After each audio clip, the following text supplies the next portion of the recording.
What if the woman you were forced to marry held the very secret that could destroy your family or save your soul, in a land ruled by fire betrayal and bloodbound legacy? One silent glance changed everything. Stay with us, because by the time this story ends, nothing and no one will be the same. They said nothing bloomed in the Yellowstone Valley without sacrifice. The land was too proud, too stubborn, like the people who fought for every acre of it. Summer of 1884 was the kind that burned stories into the soil, and for Elias McAllister it marked the beginning of a chapter he hadn't written, didn't want, and couldn't escape. The McAllister Range was more than a ranch. It was a monument to grit, power, and legacy, a sprawl of dust-bitten land that reached beyond the eye and the heart. From his upstairs window, Elias often watched the golden sweep of prairie, wondering if freedom was hiding somewhere just past the horizon. But that morning, freedom came knocking in the form of a demand. Henry McAllister, his father, had built their empire with bone and blood. A man of few words and fewer compromises, he wasn't just feared, he was obeyed. His study smelled of leather-bound history pipe smoke, and the kind of silence that punished questions. Elias stood before him, tall and weather-worn, but still a son in the shadow of a father's will. "You'll marry her Saturday," Henry said, voice flat, unfeeling. He dropped a letter onto the desk. "Rosalind Avery. You know the name?" Elias stared at the envelope like it had teeth. Rosalind Avery. He remembered her from stories whispered by firelight. Daughter of a man who'd once owned a valley but gambled away an empire. A family name cracked by scandal but not erased. "I'm not a bargaining chip," Elias said, low and dangerous. Henry didn't blink. "You're a McAllister. That means doing what's needed." "What's needed for who you?" Elias's voice cracked fury slipping through. "You're selling me off for acreage." There was a pause, then a slow breath from the old man. "I'm preserving your future." Elias laughed bitterly. "No, you're preserving your name." Before the air could clear, the door creaked. Without announcement, a figure stepped into the study and the temperature shifted. Rosalind Avery did not enter like a guest. She moved like she belonged, as if the house itself had summoned her. The hem of her gray riding skirt dusted the polished floor, and the dying afternoon sunlight painted her edges in gold. She was not a ghost of a ruined name. She was very much alive, too alive. Her eyes swept the room. She took in Elias Henry, and the silence thick between them. Then her gaze fell on the letter. "I assume that's mine," she said, voice steady. Elias expected a broken girl, all nerves and gratitude. What he got was something else entirely, a woman who had nothing left to prove and nothing left to lose. Her presence pulled him off balance. Henry nodded toward her but said nothing. She picked up the letter, opened it, skimmed it. No flicker of surprise, no frown, just a long, unreadable look. "I don't need your approval," she said finally, looking at Elias. "But I'll take your honesty." He didn't answer. He couldn't. She left the room with the same silence she'd entered, and when the door shut behind her, something heavier than dust settled in Elias's chest. He turned to his father. "That woman is dangerous."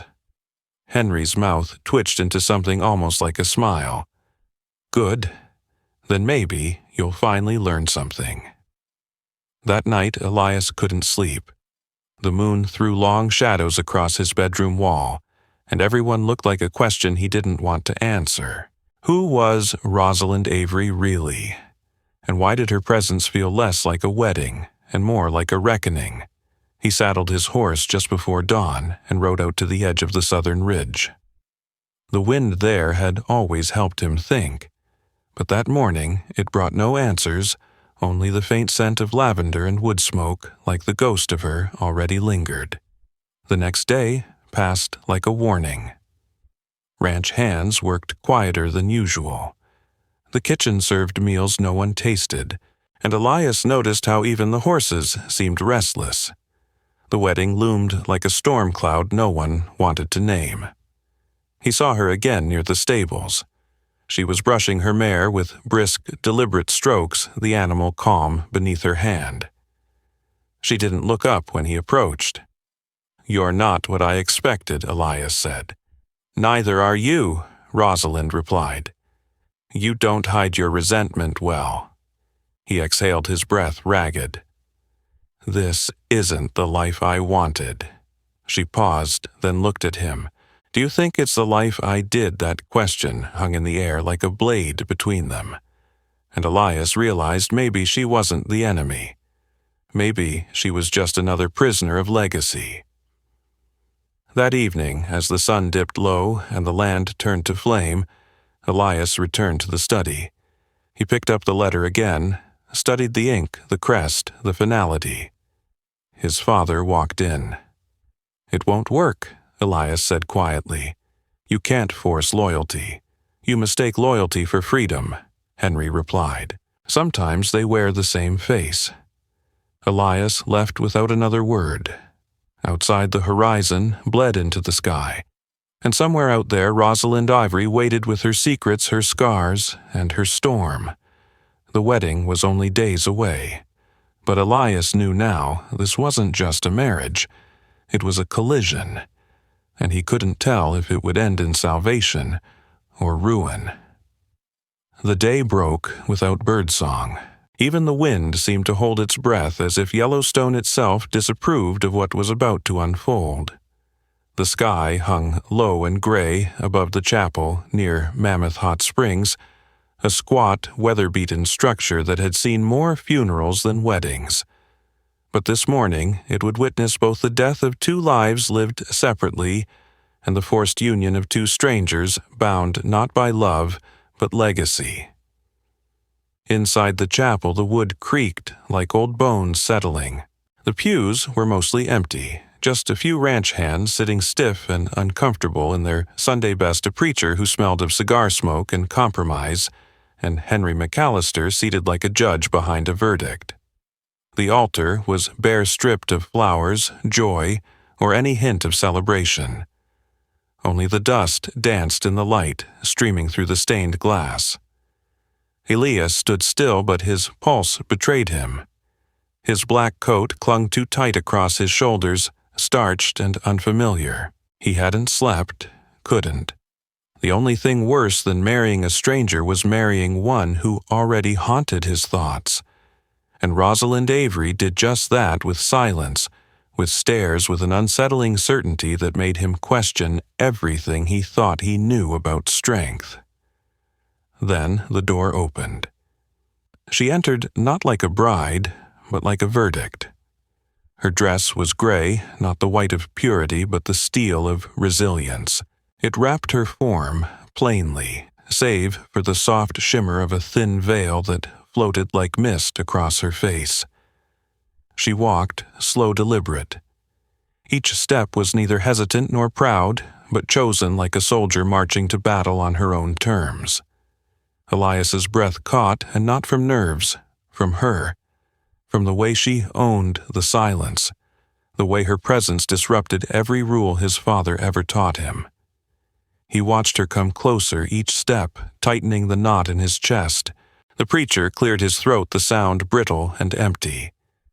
"We are gathered, but no one was gathered. Only witnesses, only watchers." The preacher pressed on, delivering vows that crumbled like dry leaves in the air. Then came the question. "Do you, Elias McAllister, take this woman?" His voice was low, measured, hollow. "I do. And do you, Rosalind Avery?" "I do," she said with a softness that sliced clean through the room. Like a whisper turned weapon, he reached for her veil, hands steady in appearance only. As the lace lifted, the first thing he saw was her eyes, sharp as winter, warm as firewood. They held him still.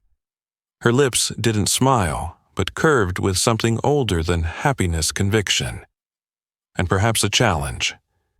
The preacher declared them bound. And just like that, they were married. But it didn't feel like a beginning. It felt like a line drawn. That night, the ranch house was quiet as a grave. Elias sat on the edge of his bed boots, still on shirt unbuttoned. Across the hall, the flicker of candlelight danced beneath the crack in Rosalind's door. He thought of knocking. He didn't. He thought of sleeping. He couldn't. She was a stranger, but not foreign. She was a mystery, but not unreadable. There was something in the way she moved, the way she unpacked her life with care and precision that made him ache in a place he didn't have words for. From his doorway, he watched shadows stretch across her wall as she arranged things with quiet intention. A journal, a cloth-wrapped bundle, a photograph yellowed at the edges, and something else, a small silver tucked beneath her pillow, as if it had the power to keep nightmares at bay. He turned away, heart heavy with more than duty. The next morning, the world did not congratulate them. There were no smiles, no toasts, only chores waiting. Only glances passed like currency.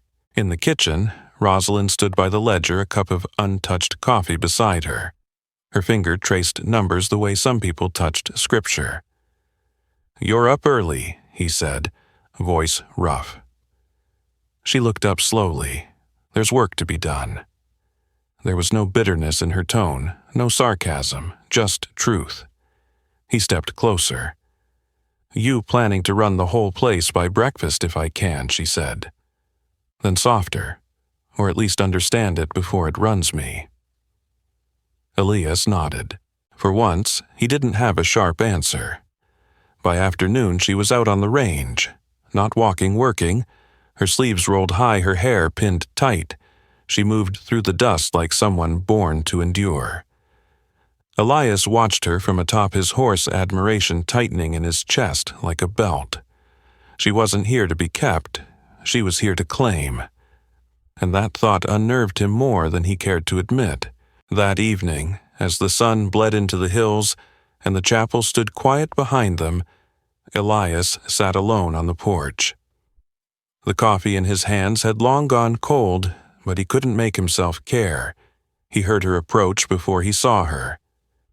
"I said the vows," she said, sitting beside him. "I heard," he replied. "You didn't ask me why.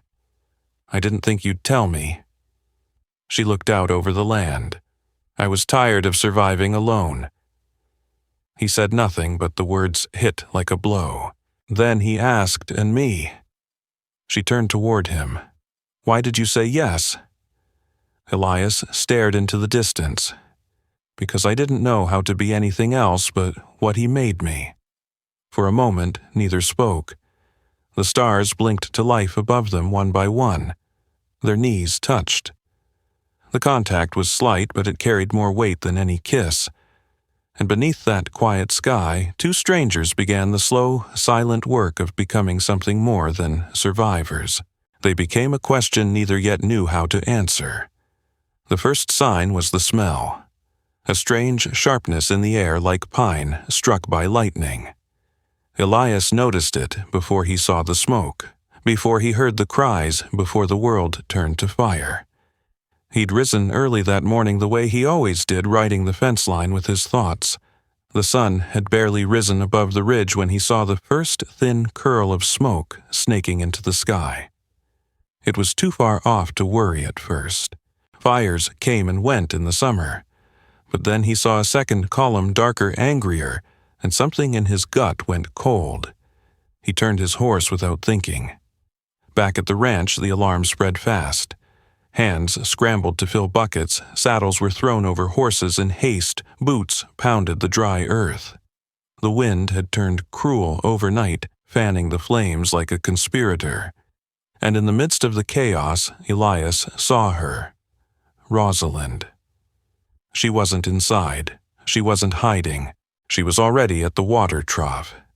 Sleeves rolled to the elbow, barked instructions flying from her lips with a clarity no one dared question. She met Elias's eyes for only a second, but it was enough. In that single glance there was no fear, no plea, Only one message: follow me or fall behind. And he did. The fire was racing through dry brush at the southern edge of the range, licking up fence posts like kindling. It moved with speed that felt unnatural, almost vengeful. By the time Elias and Rosalind reached it, the flames were taller than a man and just as angry. They worked shoulder to shoulder, Elias shouting orders, Rosalind hauling buckets and soaking the ground in wide sweeps. Her hands blistered, his voice cracked, but neither stepped back. Sweat ran in rivers down their spines. Ash clung to their skin, gritty and hot. The smoke stung their eyes, but they didn't stop. Not when a gust blew a spark toward the hay barn. Not when a beam cracked and fell near Rosalind's feet. Elias saw her stumble, his heart leaping into his throat, but she caught herself and didn't look back. He could barely keep up with her, and somehow that terrified him more than the fire itself. There was a rhythm to fighting fire, an awful music of survival. Bucket throw step, bucket throw breathe. In that rhythm they became something more than two people bound by a name. They became a unit. Fire forged strange kinds of loyalty. The hours wore long. The blaze hissed and snapped and cursed them, but slowly they pushed it back. The earth turned black behind them, charred and smoking, and finally, mercifully, the flames surrendered. The last tongues of fire choked out in muddy water, and what remained was a scorched valley that would take months to forgive them. Elias dropped his bucket, hands shaking. He looked at Rosalind. Her blouse clung to her, soaked through with sweat and smoke. Soot traced the curve of her cheekbone. Her eyes were alive but distant, as if she were still in battle. She looked wild, worn, and stronger than anyone he had ever known. "You didn't have to be out there," he said, voice hoarse. She wiped her forehead with the back of her arm. "Neither did you." The silence that followed wasn't empty. It was heavy, meaningful. They had crossed some line together, not with a kiss or a vow, but with fire. Back at the ranch, hands collapsed under trees, coughing and coughing again. Water was passed. Wounds were dressed. And somewhere among the wreckage, Elias caught sight of Rosalind, crouched beside an injured horse, whispering to it like a prayer. His chest tightened. He felt like a boy again, lost in the face of something too big to understand. That evening, long after the fire had died, the two of them sat on the back steps of the ranch house. Neither spoke. The land beyond the fence was blackened a scar, stretching into the dusk, but there was peace in the ruin. Peace and something else. Elias turned to her. "I didn't think you'd fight like that." Rosalind didn't meet his eyes. There's more than one way to burn Elias. He didn't know what that meant, not fully, but he felt it in his bones. She wasn't talking about fire. She was talking about something deeper, a different kind of wound. Later that night, unable to sleep, he stood outside her door again. He didn't knock. Instead, he walked past down the hall and into the parlor, where he poured himself a drink that tasted like regret. The night was quiet, the kind that pressed heavy on the skin. He stared into the dark and wondered what secret still burned behind her eyes. It was there he found something he hadn't expected. A small piece of scorched paper fallen from a book left on the table. It was part of a letter, a man's name, a date, a line that read, "She's not safe, not while they're still looking." He read it once, then again. Rosalind was running from something. Or someone. And for the first time, Elias realized the fire wasn't the only danger creeping through the valley. Maybe it hadn't even been the worst. He looked out the window at the stars above the charred land. The wind moved through the trees like a whisper, and he whispered back, "What are you hiding?" "Rosalind." The fire had passed, but the valley still burned. Just not in ways anyone could see. The night held a silence so thick it could suffocate. Not even the crickets dared speak. The fire had been tamed, but the air still smelled of ash, and something older secrets maybe. Elias stood at the top of the stairs, eyes drawn to the faintest glimmer of a candlelight spilling from beneath the study door. He shouldn't have been awake. He shouldn't have gone looking. But ever since that piece of burned letter whispered threats in ink, sleep had become impossible. He moved down the hallway slowly, his boots making the old floor groan in protest. The door was slightly ajar. He pushed it open just enough to see her Rosalind standing by Henry McAllister's desk. Her figure was a silhouette framed by the dim flame of a single oil lamp, her posture rigid, her fingers trembling ever so slightly as they sifted through aged papers. "What are you looking for?" Elias asked. His voice came out gentler than he expected, more concern than accusation. Rosalind didn't flinch. She turned slowly, holding a yellowed envelope in one hand, her other clutched tightly around what looked like a folded map. "I thought you were asleep," she said softly. "I couldn't," he replied, "not after what I found." Her eyes met his, steady but guarded. "So you saw the letter?" "I did." Elias stepped into the room, closing the door behind him. "Are you going to tell me who they are?" Rosalind exhaled the weight of the world leaking from her shoulders.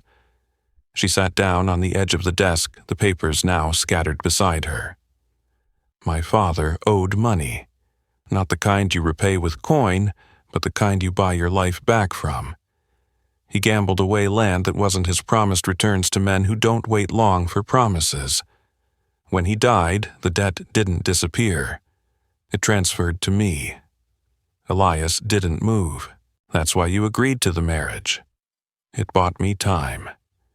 She looked down at her hands. "And maybe protection. I thought if I was married into a family like the McAllisters, they wouldn't dare touch me." "But they're still looking?" he asked. She nodded. "And they're getting closer." He crossed the room and sat beside her. The firelight danced over the strong lines of her face, but it also lit the fear hiding in the corners of her eyes. "Why didn't you tell me?" "Because I didn't know if you cared," she whispered. "And because I didn't want to be a burden. Not again." Elias reached for her hand, not to own it, not to pull her in, but simply to hold it. Her skin was warm, her pulse rapid beneath his fingers. He didn't need to say he cared. The way his thumb brushed over her knuckles said enough. She leaned her head on his shoulder just barely. The movement was cautious, like a doe stepping into an open field. Vulnerable, brave. They sat like that for a long time, the silence finally turning soft. Later that night, Elias went to the barn needing air, needing space. He found her pouch of herbs, tucked behind the saddle shed lavender cedar bark, a few dried rose petals. Things that smelled like comfort, like memory. He held them to his nose and closed his eyes. And there in the dark, a different truth settled into him. He wasn't angry she'd hidden it. He was angry she'd felt she had to. The next morning, the ranch buzzed with tension. Henry McAllister had gotten wind of the fire's cause, or so he claimed. He summoned Elias to the front porch where the old man stood like a statue cut from granite.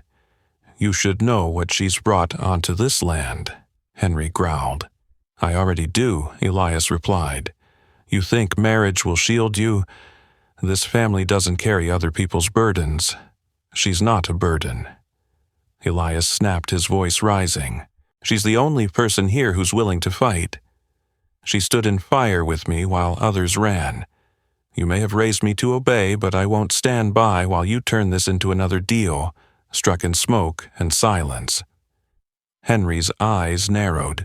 "So you're choosing her?" "I am," Elias said. "Not for your land, not for your legacy, for me."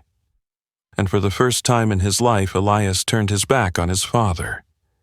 He found Rosalind saddling her horse near the corral. Her braid was loose, falling across her shoulder. She looked up when she saw him, an unreadable expression passing over her face. "Are you sure?" she asked. He nodded. "I've never been more." Rosalind reached into her saddlebag and pulled something out, a small silver coin worn smooth around the edges. She held it out to him. "My grandfather gave this to me," she said. "He was Crow, a warrior. He said it would protect me." I didn't believe him then, but maybe now I do. Elias took it, held it in his palm. The weight of it felt ancient, sacred. They rode out to the south pasture together, the wind rising behind them, carrying the scent of fire, yes, but also something new. Forgiveness, maybe even love. As they crested the ridge, the valley spread before them, blackened, wounded, but alive. Rosalind dismounted, walked to the charred fence post, and drove a small marker into the ground. It bore no name, no crest, only the shape of a feather carved into the wood. "This is for the ghosts," she said, "not just mine, all of them." Elias stood beside her, the coin still in his hand, and for the first time the ghosts didn't feel so heavy. They felt understood. It began not with violence, but with a quiet, the kind that settles before thunder, before the first crack of something breaking loose. Elias woke with that hush in his chest, a pressure he couldn't name. Outside, the world looked the same. Gold light streaking the barn roof, wind teasing dust across the porch, but something beneath it all had shifted. He could feel it in the soles of his feet, in the way Rosalind didn't speak during breakfast, in how her hand hovered just a moment too long on the handle of her saddlebag. Something was coming. They were halfway to the pasture when they heard the hoofbeats. Heavy, measured. Not the cadence of workhorses, but of men who rode with purpose. 3 riders crested the ridge like shadows, with shape their silhouettes cut sharp against the morning sun. Elias felt it instantly, danger without show. He reached for Rosalind's arm. "You know them," he said. She nodded, slowly, face pale but set. "They're the ones who came for my father. Now they've come for me." The riders stopped 20 feet from the gate, their horses restless. The one in the middle, older, lean with eyes like rusted nails, spoke first. "Rosalind Avery," he called. "You've run long enough." Elias stepped forward, placing himself between the riders and Rosalind. "She's my wife. Doesn't change what she owes," the man said. "Debts have long memories. She doesn't owe you anything." Elias said, his voice firm. "Not anymore."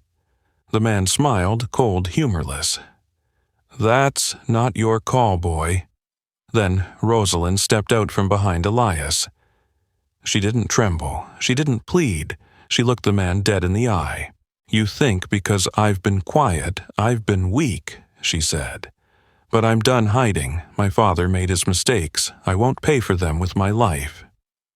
The silence that followed was thick as molasses. Elias's hand hovered near his holster, but the moment passed. The riders didn't draw. Instead, the old man spat in the dirt. "This isn't over," he said, "not yet." Then they turned, dust rising behind them as they rode out. The quiet returned, but now it was different. Not a warning, a reckoning delayed. Back at the ranch, the story spread like wildfire. No one said it aloud, but the look in the ranch hand's eyes said enough. They had underestimated Rosalind. Not anymore. She was no longer a stranger in a borrowed name. She was a part of the land now, scarred and rooted. Later that afternoon, Elias and Rosalind rode together toward the high ridge near Grand Prismatic Spring. The land there hadn't burned.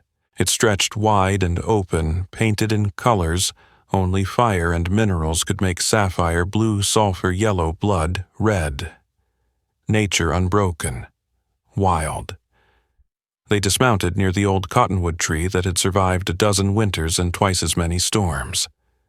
Rosalind leaned against it, her hand resting on the bark like it held answers. "This is where I used to come when I was young," she said quietly. before my world cracked open. Elias stepped beside her. And now I want to plant something here, she replied. Something new. From her saddlebag, she pulled a piece of cloth and unwrapped it slowly. Inside was a carved piece of wood, a feather, similar to the one she'd left in the valley, but finer, polished with initials burned along its edge. She held it out. For us, she said. He took it. A beginning. They worked in silence, digging a small trench, placing the feather in its cradle. As they covered it, Elias pressed his hand to the soil, then placed the silver coin she'd given him beside it. Past and future buried side by side. As dusk fell, they sat on the ridge, their legs brushing eyes fixed on the fading light.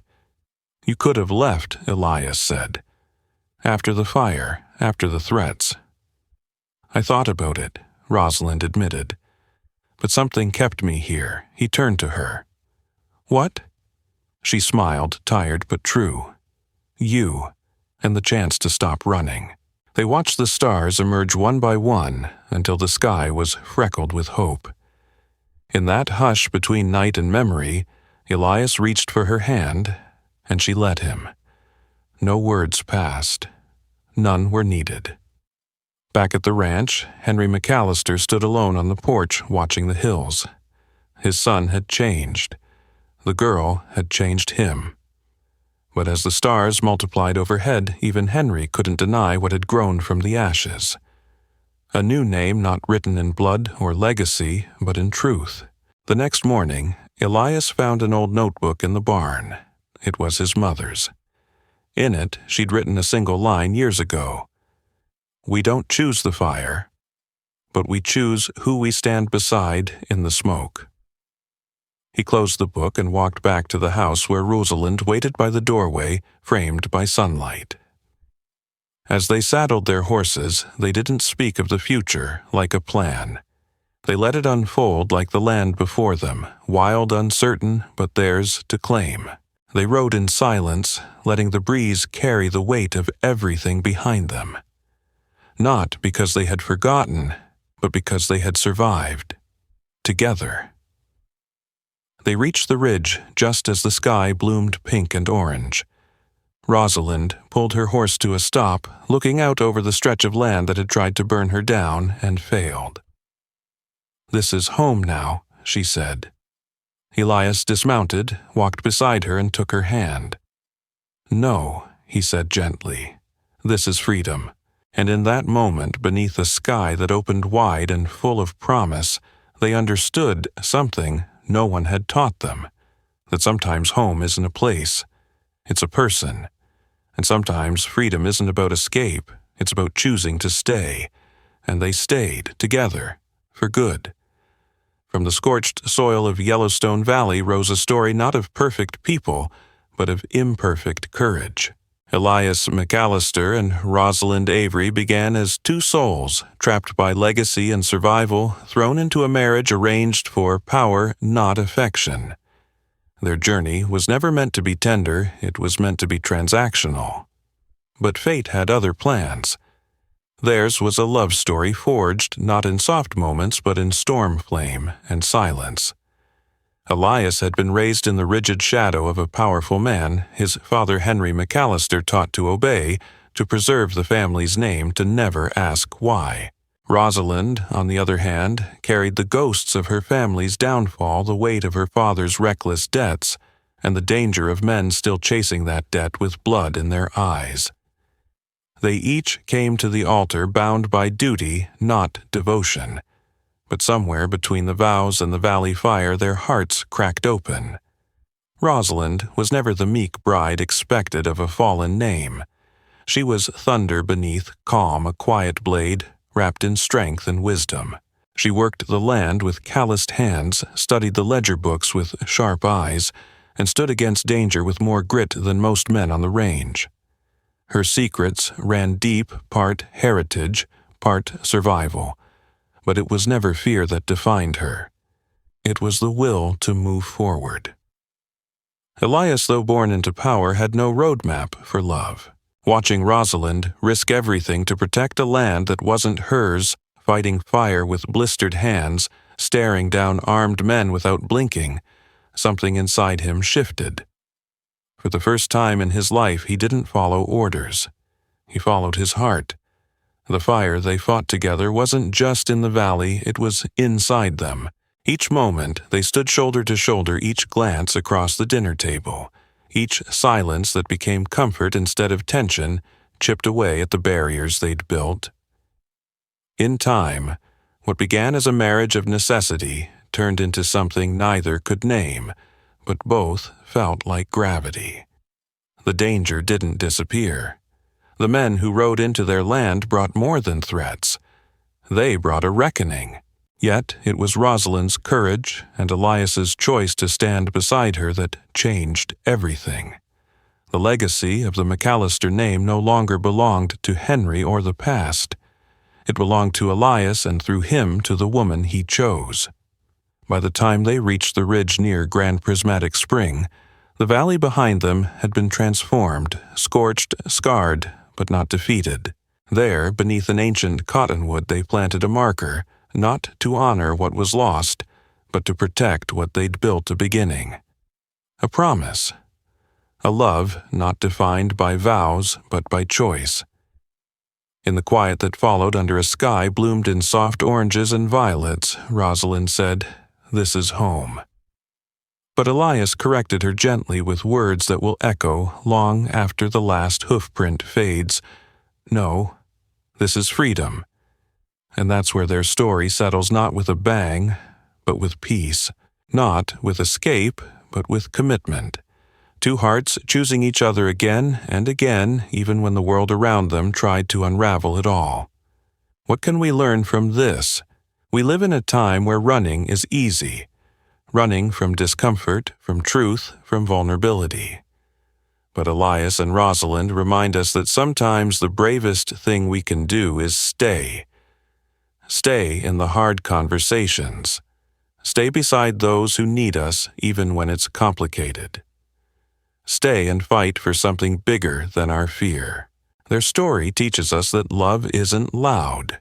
It doesn't always arrive with fireworks or grand declarations.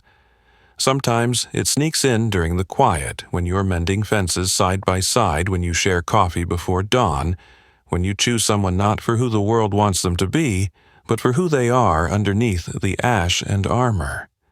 In a modern world chasing fast answers and quick fixes, their tale is a callback to patience, to endurance, to finding beauty in the broken and meaning in the mess. They didn't fall in love because it was easy. They fell because they were willing to look past fear and into each other. They remind us that real connection is built not in the blaze of romance, but in the steady glow of resilience. When life feels overwhelming, when the weight of expectation presses too hard, remember Elias and Rosalind. Remember that freedom isn't always found in leaving. Sometimes it's found in staying and rebuilding together. Whether it's a marriage, a family, a friendship, or your own sense of self, there's power in standing your ground and choosing to grow through the fire. The lessons from Yellowstone Valley aren't relics of a distant past. They're guideposts for today. Choose integrity over ease. Choose empathy over silence. Choose love, not the easy, fleeting kind, but the kind that endures through uncertainty.